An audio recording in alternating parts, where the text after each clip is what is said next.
Thank you, Mr. Speaker, sir, and thank you, Honorable Charlie, for the question.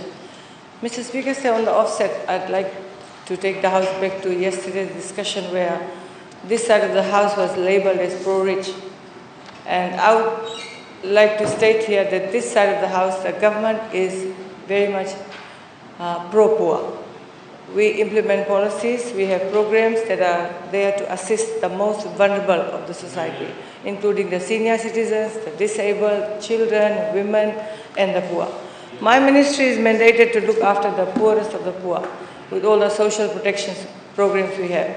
All in all, we have 6 social protection programs: the poverty benefit scheme, the social pension scheme, disability allowances, subsidized e-transport fares, and of course rural pregnant women.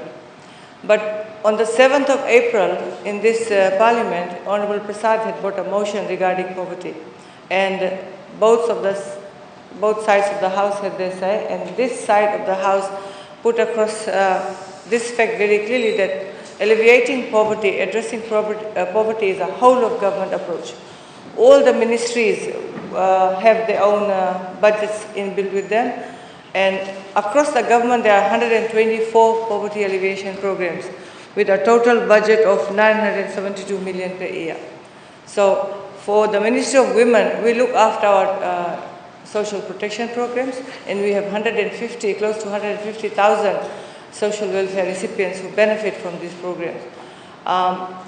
Previously, we used to have a program, welfare to workfare program. Unfortunately, that has been stored, but we do hope to bring that back. With these social protection programs, we assist, like I said, the most poorest of the poor with cash allowances per month, with vouchers, and a whole range of things that has already been discussed on the 7th of April. But we have a small unit, the Poverty Monitoring Unit, that helps other ministries look at the performances of their poverty alleviation programs.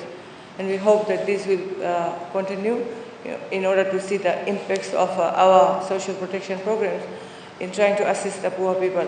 But apart from that, if you look at education, Mr. Speaker, say education, free education, subsidized transport, it does have an impact of how families that are suffering from poverty are able to sustain that living. The inflation mitigation package that has been rolled out by the Ministry of Economy, close to 200,000 Fijians will be assisted, and payments have started being rolled out.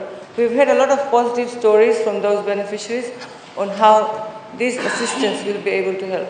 So all in all, poverty remains a priority for the government, and across all ministries, government has had budgets to ensure that every ministry, whether it's agriculture, whether it's rural development, whether it's fisheries, whether it's forestry, health, are there to assist people who need our assistance. Thank you.